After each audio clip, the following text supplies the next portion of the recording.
All right, good morning, everyone, and welcome to the new Local Education Agency, or LEA SPED POC, contact orientation.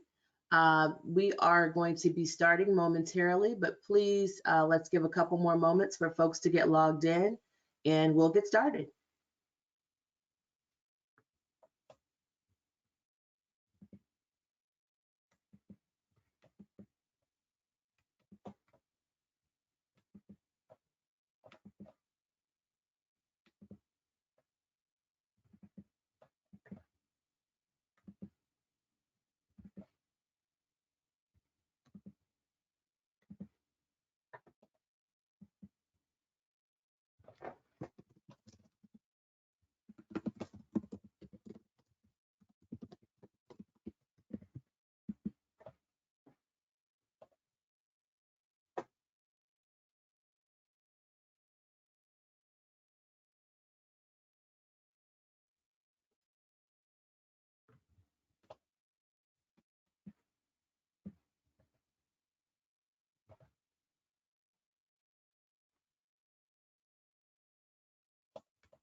All right. Good morning again, everyone, and welcome to the new Local Education Agency Special Education Points of Contact webinar. My name is LaShonda Wilson, and I am an Education Program Specialist here at OSSE.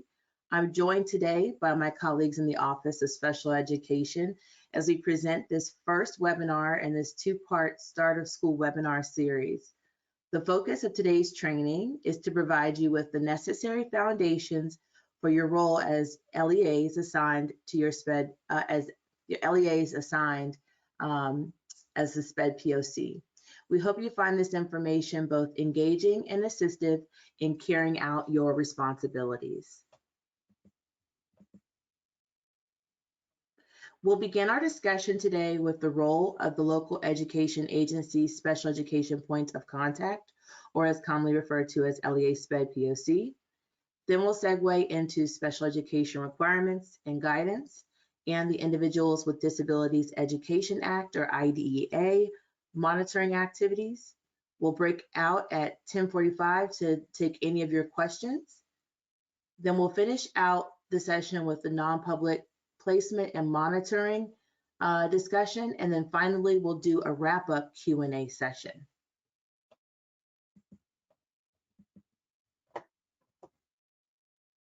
Okay, let's jump right in. The role of the local education agency's special education point of contact. The role of the local education agency's special education point of contact, or as commonly referred to as the LEA SPED POC, is multifaceted. Every LEA in the District of Columbia is required to have an LEA SPED POC who serves as OSSE's main point of contact for special education. Generally, we expect the responsibilities to be the same each year. We host a monthly LEA SPED POC webinar where we highlight any key areas for you to be aware of related to policy, monitoring, and compliance within your LEA. You will need to register for the webinar series for this 2023-24 school year, which can be found in the LEA Look Forward. To subscribe to OSSE's LEA Look Forward, please contact OSSE Communications at osse.communications@dc.gov.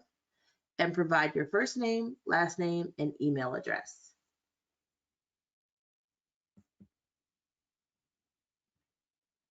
There are 4 key areas to consider in your role as the LEA SPED POC: policy and guidance, monitoring and compliance, evidence-based practice, and data applications and systems. You will act as the LEA's liaison with OSSE for special education policy and guidance updates and clarifications and also identify key areas of need for technical assistance and professional development. You will act as the LEA's liaison with the OSSE IDEA Part B monitoring and non-public team and will ensure implementation of dispute resolution correction of non-compliance. You also support your LEA staff in leveraging OSSE resources on evidence-based practices in serving students with disabilities and sharing any training opportunities with staff. And then you will also serve as the Special Programs Administrator. Special Programs is our new education data system for students with disabilities. It will be replacing SEDS, or what was formerly known as our Special Education Data System. You will serve as the Special Programs Administrator and trainer on behalf of all LEA staff, supporting them to access and leverage student-level data across multiple OSSE systems.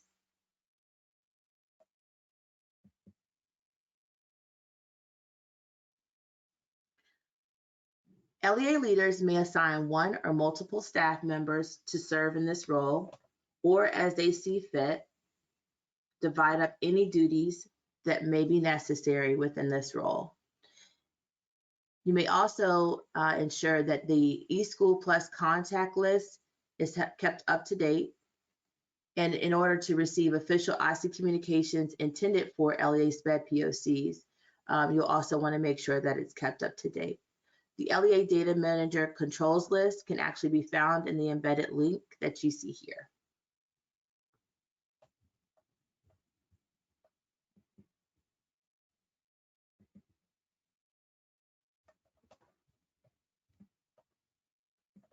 So here we've outlined the importance of your collaboration as the LEA SPED POC with the following POCs within your LEA. Each POC is an integral part of ensuring our students with disabilities receive special education and related services as guided by IDEA. You'll work with the LEA Assessment POC to ensure students with disabilities receive appropriate assessment and assessment accommodations as documented in their individualized education programs, or IEPs, and determine alternate assessment eligibility of students with cognitive disabilities. You'll work together with the LEA Transportation POC to maintain policies, guidance, and eligibility criteria, as well as support timely submission of transportation requests, or TRFs. In serving your 3 to 5-year-olds, your collaboration with the Pre-K Special Education POC will be pivotal in terms of supporting the Child Outcome Summary Data Collection, or COS. You will also coordinate with your LEA Data Manager to ensure accurate enrollment data, records are kept current, and ensure that transfer of records in special programs for your students with disabilities is a smooth process, as well as accessing student-level data from across OSSE data systems is feasible for your staff.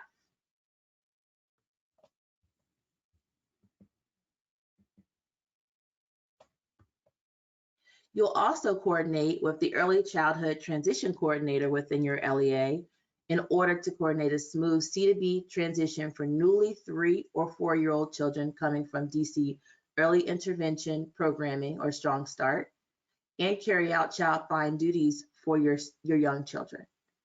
Then lastly, you'll work with your LEA English Learner Coordinator to serve students who are dually identified as English learners and students with disabilities, including appropriate assessment accommodations, evaluations, and service provision in other languages, family engagement and communication, etc.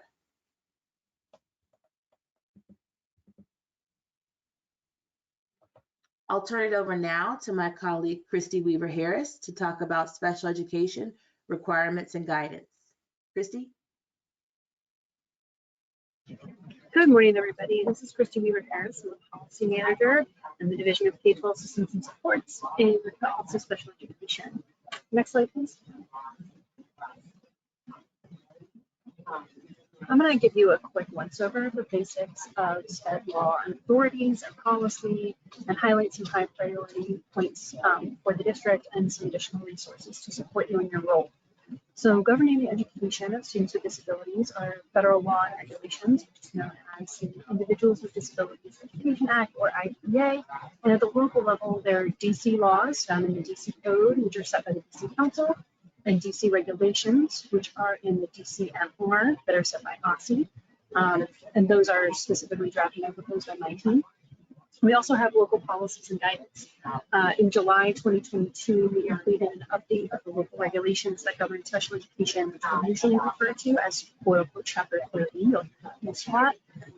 We still have some local policies available on our website, but the most recent authority for your special education obligations is going to be Chapter 30. To support LEAs in implementing both federal and local requirements, OSSE releases a variety of guidance documents, including policy bulletins, which describe LEA responsibilities on the community-specific topics. In the next few weeks, we're going to be releasing a special education process handbook, which gives you like a broader overview of all of your responsibilities from referral through graduation. So keep an eye out for that. Next slide, please. If your LEA serves early childhood, it's important to know that under IDEA, your LEA is responsible for ensuring a smooth and effective transition of students from early intervention services to LEA-based IEP services. This includes participating in transition planning conferences when you receive a transition conference invitation, determining eligibility and developing an IEP by the child's 3rd birthday, and implementing that IEP by the child's 3rd birthday. DC is currently subject to a class action lawsuit called DLJDC, and we have a lot of information on this available on our website about the very specific obligations of the district and the district LEAs under this lawsuit. So please refer to those websites for more information on those, and I'm going to deep dive into one specific obligation that you all have. Next slide, please. Documenting the first provision of specialized instruction for a subset of students is a high priority for the district, and it supports the district's progress, performance, and reporting to the court in the DL case, which is related specifically to early childhood special education. For the 2023-24 school year, LEAs are still required to document the first provision of specialized instruction for students under the age of 6 who have specialized instruction prescribed on their IEP, but for whom specialized instruction has not been previously documented.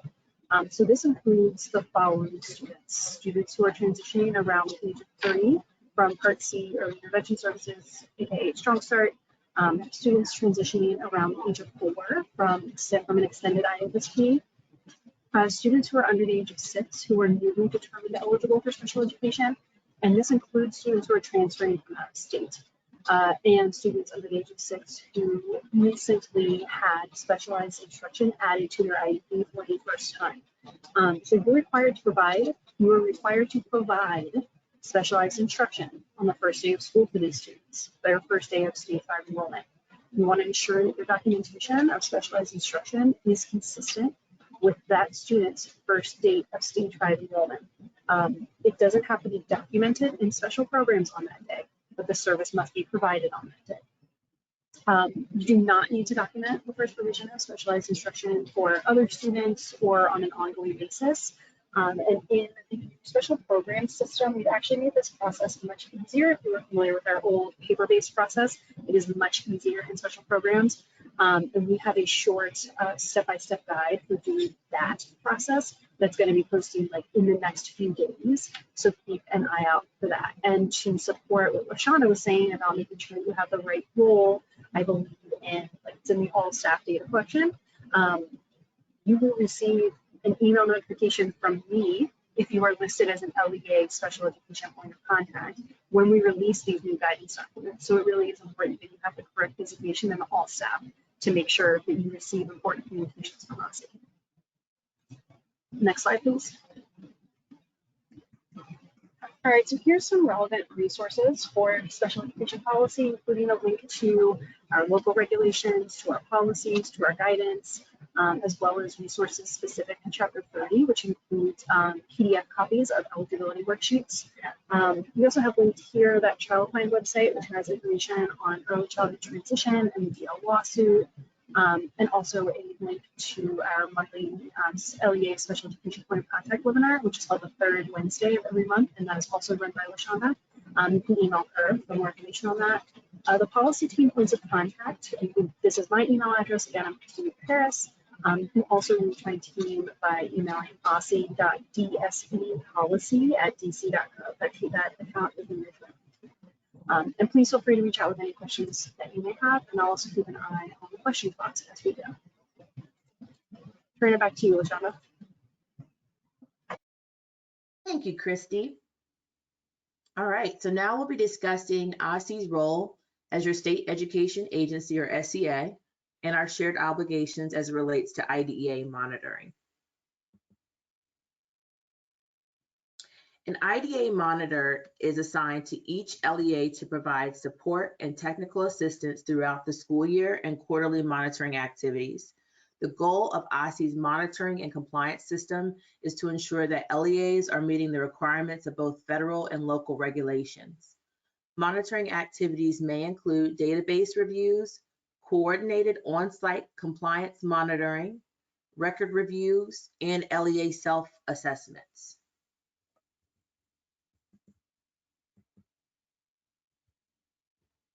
IDEA Section 616 requires each state education agency to implement a general supervision system that monitors the implementation of the IDEA Part B and its accompanying regulations. As the SEA for the District of Columbia, OSSE is responsible for the implementation of the general supervision system for the district, which includes but is not limited to state complaint processes and due process adjudication, in addition to LEA monitoring. The IDEA Part B regulations at 34 CFR Section 300.600 require that the SEA monitor the implementation of IDEA Part B. This includes making annual determinations about the performance of each LEA, enforcing compliance with IDEA Part B, and reporting annually on the performance of the SEA and each LEA. The primary focus of the SEA's monitoring activities is on improving educational results and functional outcomes for all children with disabilities and ensuring that LEAs meet the program requirements of IDEA Part B. The goal of OSSE's monitoring and compliance system is to ensure that LEAs are meeting the requirements of both federal and local special education regulations. OSSE annually monitors and issues findings of noncompliance in the following areas: timeliness for initial evaluation, or IEV, re-evaluation, or REV, and C2B transition. Equity requirements, significant discrepancy, which entails suspension and expulsion of students with disabilities, disproportionate representation, which involves identification in special education and specific disability categories.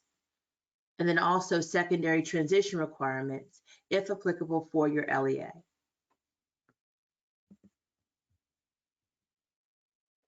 This fall, OSSE is excited we'll be transitioning from the District of Columbia Corrective Action Tracking System, DC-CATS, to a new tracking system, which is called StepWell. This system will track findings of noncompliance issued by OSSE and will communicate directly with special programs, which is a great feature because previously our DC-CATS corrective action tracking system did not actually speak to our previous also data system SEDS. So as you can tell, we'll have a busy school year with switching over to special programs and also switching over to StepWell, but our staff is of course here to provide you with support as you make those transitions into the new systems as well this year. Stay tuned for more information regarding the rollout of StepWell. All right, so now we'll go ahead and take a quick break for Q&A, and we will take your questions. All right, so I'm going to go ahead and check our chat and see what we've got so far. Okay, I see Kristen is asking, can you share the links that were previously shown? We'll actually, so if you actually download, I should have mentioned that earlier, my apologies. If you actually download the handouts, if you go under the link handouts on your dashboard, the new LEA SPED POC orientation, that handout that's attached, that's actually the PDF document of this presentation, and there are live links in that document. So you should be able to click on any link that's in that document and jump to that website to view that information. But that was a very good question. If for any reason you're having any issues with that, let me know. But the live link is in the handout attached.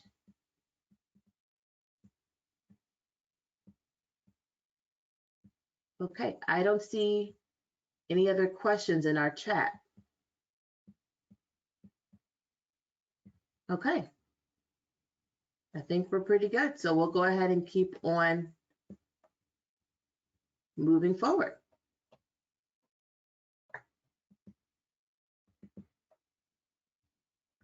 We'll move over now to non-public placement and monitoring. And we'll have Katie Rita and Sharon Powell sharing on non-public placement and monitoring. First, we'll start with Katie. Hi, good morning, everyone. I am Katie Rita. I'm the Special Education Placement Manager at OSSE, and I'm going to talk to you a little bit today about our placement oversight process, our location process to get you set up for the school year. Next slide, please. So if at any point in time in the school year, an LEA/IEP team, because this includes the parent, think that a student might need placement in a more restrictive environment, then you can seek a change in placement review from OSSE. You start that review by sending me an email and including our justification for removal statement to say, hey, OSSE, we are thinking this kiddo might need a non-public school and we need to start your review process. Justification for removal statement is captured in our policy, which is on our website, but basically it's 4 elements where you're speaking about what are the child's special education needs, what are interventions and services that you've put in place to keep the child in a lesser restrictive environment. If the student does require a different placement, what are things or locations that you think the child might need, and then planning to have a plan to reintegrate the student to a lesser restrictive environment. So you send that to us. The cases are assigned out to the case coordinators on my team, or sometimes cases are assigned to myself.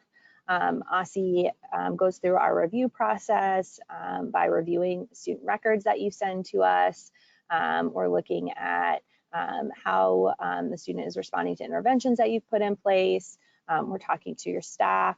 We're talking to the parent or the student as appropriate, or possibly conducting observations. So we're trying to learn as much about the student and what you've put in place as part of our process. We'll have an LEA call with just OSSE and the LEA to get information, and then we'll have the change in placement meeting, which would include the LEA staff members and the parent, and whoever the parent invites as a part of their team. OSSE provides a recommendation through this process. It's a technical assistance process. So we'll provide you with a recommendation as to whether or not we feel like placement in a non-public school is necessary for the student.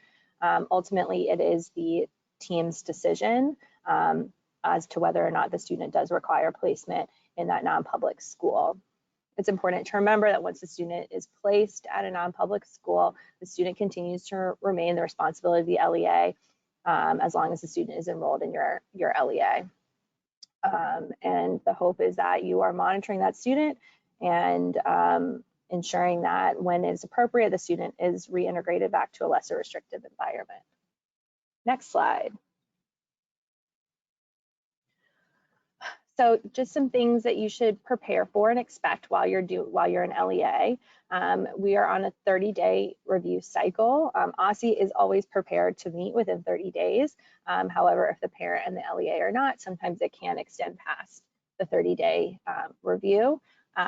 You're going to always get receipt and coordination emails from our coordinator. So you submit a case, you're going to get an email from me, you're going to get a follow-up email from the coordinator assigned. They're going to propose meeting dates, they're going to ask you for documents. So it's important that you're reading the emails, you're seeing what we're proposing, what we need in order to keep the process moving.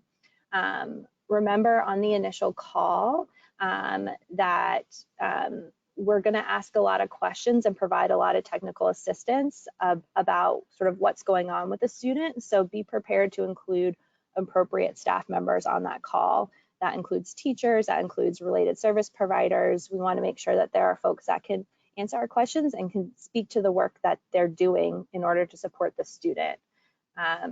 And then, as I shared before, at the change in placement meeting is where we're going to issue our official state recommendation, and the team's going to make a decision. If the team does move forward and say that the student does require placement in that more restrictive environment, that's when our service location process is going to start. So we're going to gain consent from the parent to send out the student's educational records. We're going to send out admissions packets to non-public schools, and we're going to notify the parent and the LEA where we're sending those packets out to. Hopefully the parent and student are going to complete admissions interviews and shadow days and gain acceptance to non-public schools, and we'll have many acceptances that we can sort through with the parent and the LEA and choosing the school. Once we determine that there is a particular non-public school that we are going to issue to, OSSE is going to then notify the parent and the LEA that we're referring to that particular school for service location. We're going to send another secondary notification to the parent, the LEA, and the non-public school that we're choosing with the request to hold an IEP meeting so that notice of service location can be issued. The LEA is responsible for scheduling that meeting with the parent and the non-public school and then holding that meeting. Once the meeting's held, then you're going to send OSSE the prior written notice that that meeting occurred, and then we'll issue our notice of service location. From there, as the LEA, you'll create another PWN and then set the student up for transportation so they can get to their non-public school, and then begin the process of coordinating with the non-public school and the parent for transition and monitoring and those sorts of things. Next slide. Okay, so you might already have a student who's currently at a non-public school already within your LEA, and at some point in time, that student might require a move to another non-public school. This is what we would call our change in location process. So that might be a lateral move from a day to another day school. It might be a move from a day to a residential, or a move from a residential to step down into a day. So all of this is included as part of our change in location process. You'll still submit a request to my attention, and a change in placement coordinator will be assigned to review the case. There are similar processes to the CIP, but some of it is a little bit different. We're still going to acknowledge receipt. We're still going to send you our email asking for documentation and promoting meeting dates, but we'll have two sort of separate meetings. One is an OSSE LEA check-in, and this is where the coordinator will check in directly with the LEA, figure out what's going on, why do we need to move locations, what's happening, is there a way that we can have educational stability for the student and keep them at their current location? Can we not? Is it an IEP implementation process issue? Is it something where there's a breakdown in communication? And so we'll have those sorts of conversations. We still might speak with a parent. We still might conduct a student observation. It depends upon what the needs are.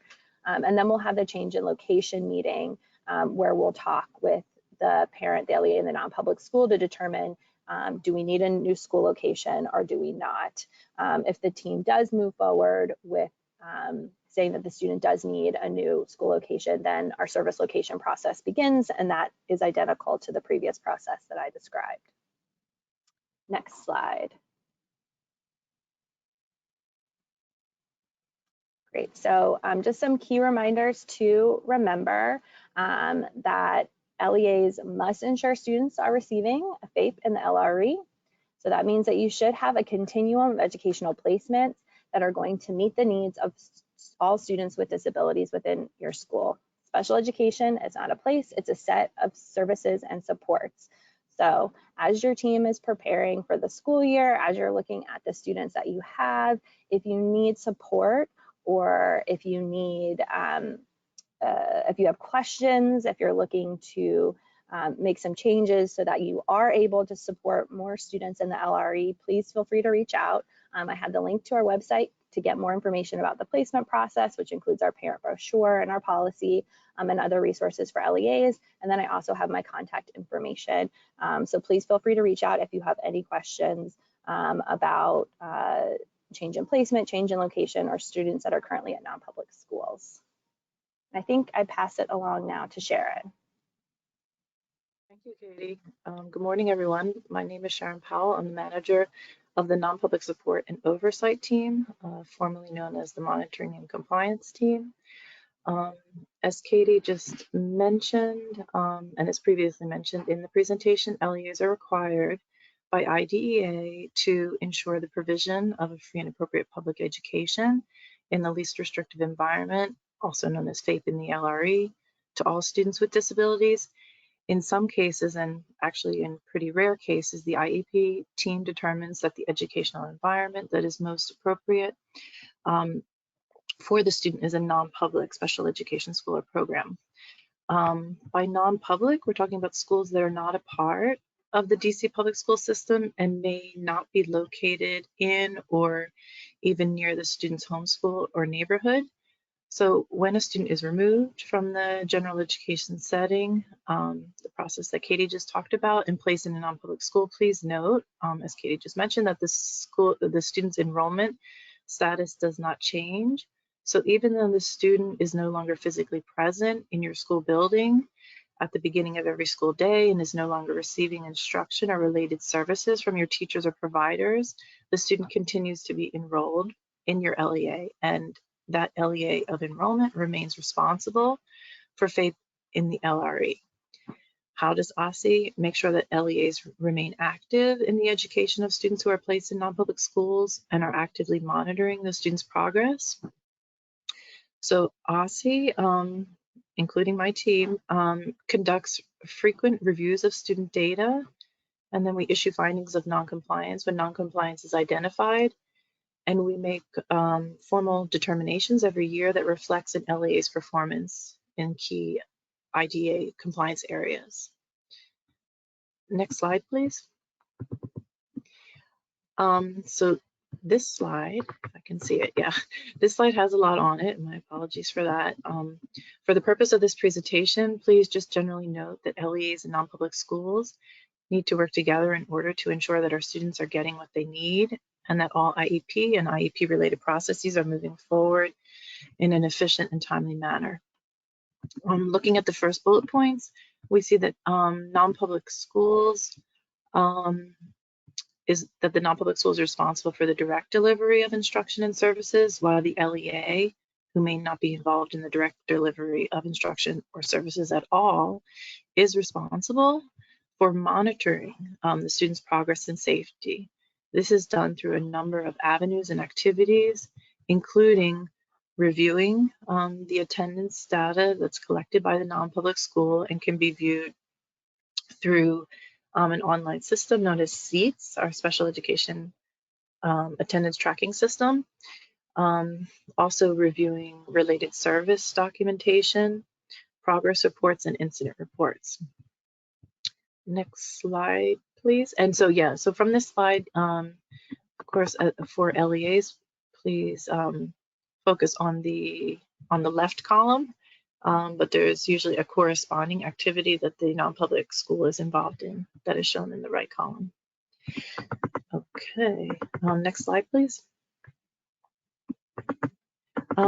So please remember when participating in IEP team meetings and considering the appropriateness of the student's placement in the setting that is more restrictive, which IDEA requires on at least an annual basis, to consider the appropriateness of the student's placement on at least an annual basis.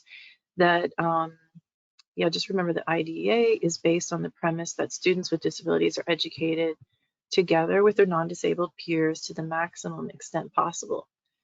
Removal of children with disabilities from the general education setting should occur only if the nature and severity of the disability is such that education in the regular classes with the use of supplementary aids and services cannot be achieved satisfactorily.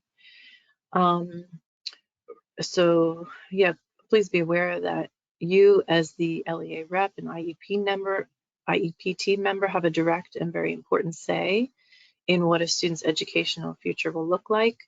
Students who are placed in restrictive settings stay in restrictive settings unless the IEP team makes an active decision to return or transition the student to the general education environment or to a less restrictive environment. Please also note that students who are placed in non-public schools are attending schools that are not a part of the DC public school system, and those schools might be located very far away from the student's home. This distance can disrupt the usual system of family and community support, and places a great responsibility on the LEA and SEA to ensure that our students are safe and making progress, and so that they, in the words of OSSE's vision statement, become equipped with the knowledge and skills needed to pursue and thrive on the life path of their choice. In terms of creating a strong and productive working relationship with a non-public school, we recommend that LEAs identify your point or key points of contact at the non-public school and set up regularly occurring meetings. We see LEAs and non-publics meetings sometimes on a quarterly basis, monthly basis. We also recommend that you create a written agreement that spells out who is responsible for what, especially in those areas where it might not be so clear. So, for example, with the administration of formal assessments tied to the eligibility determination process. Next slide, please. So today the non-public support and oversight team is comprised of 3 team members, myself and Shannon Sterling Hunter and Crystal Hayes. We are responsible for overseeing and supporting non-public special education schools by conducting on-site monitoring visits. We manage the certificate of approval application process, which includes reviewing the policies and procedures of our OSSE approved non-public schools to ensure, for example, that positive behavioral supports and interventions are used. And we're responsible for enforcing local education laws and requirements, regulatory and statutory requirements related to the certificate of approval. Next slide, please.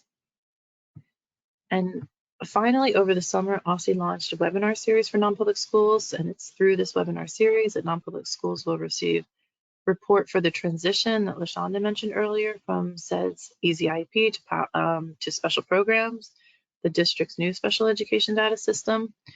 Non-public schools can also receive updates on the district's laws and regulations pertaining to special education and our OSSE's monitoring activities and data collection and reporting systems, and the sharing of best practices among participating non-public special education schools and programs. We'll also be sharing key timelines and activities for supporting and coordinating OSSE program activities.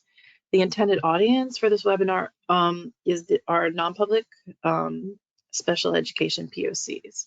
So please help us spread the word. Any questions can be directed to me at sharon.powell@dc.gov.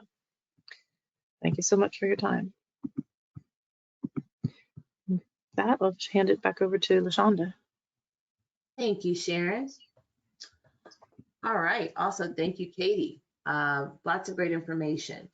So with that, we'll have you now go with us through the final question and answer series. And quite a few questions have jumped up in the question box here, so we'll go one by one. I see in terms of the first question we got is from Caden Stewart. Where will special programs trainings be posted? I'm going to pass it over to Christy Weaver Harris to give us some information on special programs and where we can find that information. Hi, everybody. I responded to this question, the response should have been sent to all, so I think you guys can all see the answer here. Special programs trainings can be accessed through OSSE's LMS, which is our learning management system. To have access to the LMS, you have to be entered in the all staff data or the all staff module in IDS. It's the same as having access as like this SPED point of contact that we talked about earlier. So make sure that your LEA data manager has indicated or designated you as an LEA SPED point of contact there. You will then be given access to the LMS. But all of our trainings are run through that LMS. And just generally speaking, OSSE is pushing a lot of its trainings, a lot of its professional development into the LMS. So you should be referring to that when you are looking for supports and resources from OSSE. Awesome, thanks, Christy. All right, next question we got is from Kristen Brown. Kristen asked for the SIP request, the change in placement request, the initial meeting will be held within 30 days. Can you re-explain the 30-day review part?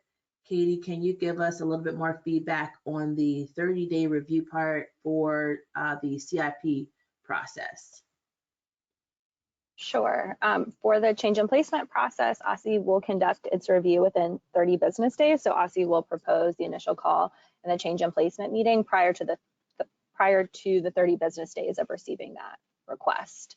So hopefully that answers that question. I think there was a follow-up about who do we email and where do we find official documents to make this request. And so all change in placement and change in location requests can be sent to my attention. My email was included in the slide, katie.rita@dc.gov. Change in placement requests should include the JRS. There's not a required form for the JRS. It's the answering of the 4 elements that I talked about. Different LEAs choose to write their JRS in different formats and different documents. We accept them all. You can find additional resources for LEAs at the link in my in the slide that has my contact information. I will note that if you are a DCPS staff, the DCPS may have internal processes that they've already set up for how school-based teams can submit requests. And so I highly suggest that you reach out to your central office point of contact to ensure that you're following processes that your LEA may set up. And that also goes for LEAs with multiple campuses as well. Awesome, thanks, Katie. We have another follow-up placement question. Can the students' attendance impact or jeopardize their non-public placement? From Shalisha Gowan. I'm sorry, Shalisha Gowie. Yeah, so that actually, yes, twofold, right? So for students who are at the LEA currently and you're looking to submit a request for a change in placement for a student to attend a non-public school where there are attendance concerns, that can jeopardize their ability to secure a placement if we're unable to reach a student, if a student is not showing up, if you haven't seen the student for a significant part of the school year, it would make it very difficult for us to be able to have them complete the required admissions processes at non-public schools. Non-public schools want to meet the student and sometimes have full shadow days with a student before making their decision. So that certainly can become an issue. Also, we shouldn't necessarily be getting in the practice of believing that a non-public school is an intervention for truancy, which it is not. Also, if you have a student who is currently attending a non-public school, truancy can jeopardize their ability to continue at that non-public school. Our non-public schools are working with our LEAs to report out attendance for students, but OSSE also plays a role in that funding. And when students are truant for a certain number of days, OSSE cannot continue to fund placement for services that were not rendered at the non-public school. So there are some non-public schools that will discharge students or issue a notice saying that the student can no longer attend their program for truancy reasons. So that's why it's really important, as Sharon talked about in her slides, for LEAs to have collaboration with non-public schools, that you're regularly working with your non-public schools to monitor students, put in interventions, complete home visits, complete truancy interventions to ensure our kiddos are going to school so they can get the services that they need in order to be successful. Awesome. Thanks, Katie. Super helpful information. Two last questions here. Tiffany Yeldell asked, when will LEA POCs be able to assign staff to special programs with OSSE? Let's see, Christy, do we have any information that we can share in that regard? Yep, sure do. So access to special programs is determined by your role in the all staff data collection, which is done via the integrated data submission or IDS. Only the LEA data manager can make those assignments. Christy, you're going in and out. Oh, am I? Can you guys can you hear me now? You're very faint. Is there a way for you to increase your volume? Hold on 1 second.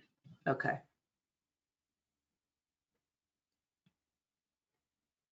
Sorry, Christy's coming around to my desk to use my headset. Hold on. Thank you. Teamwork makes the dream Hey. work. Hey guys, sorry about that. So access to special programs is determined by your role in the all staff collection, which is submitted in the integrated data submission or IDS. And that can only be done by your LEA data manager. They should be entering all staff that needs access to OSSE systems in that system, including related service providers, and designating their roles based on what access they need in the system and what access they need to other systems within OSSE. So your role as designated in IDS determines your access to the LMS, to transportation systems, to power or to special programs.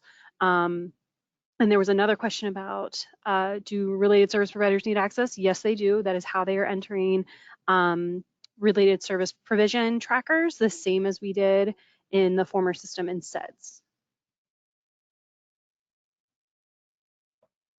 Super helpful. Thanks again. Also, access to seats. I want to say you can put those requests into the OSSE support tool. Yeah, the OSSE support tool is what supports access to our OSSE data systems. So if you need any assistance with getting access to the OSSE support tool, let us know. We also have our DAR liaison to assist with any OSSE data systems access.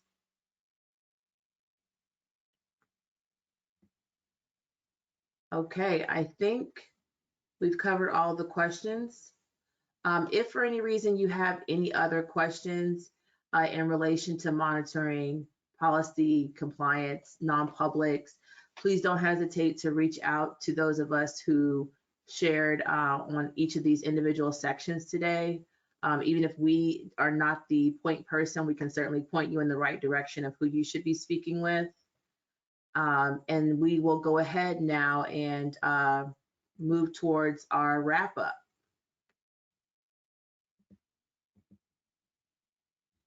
On behalf of all of our staff here at OSSE and the Office of Special Education, we want to thank you all for joining us today. We ask that you, of course, ensure that you catch the part 2 to this series next week on August 23rd at 10 a.m., which is the all LEA SPED PO7, all POC, LEA SPED POC webinar, sorry, tongue-tied there. We will present relevant information for the 2023-24 school year specifically, and we strongly urge you to attend to be most prepared. We want to thank again everyone for joining us, and we look forward to seeing you next week back here on Wednesday, August 23rd. Thanks so much, everybody, and have a great day.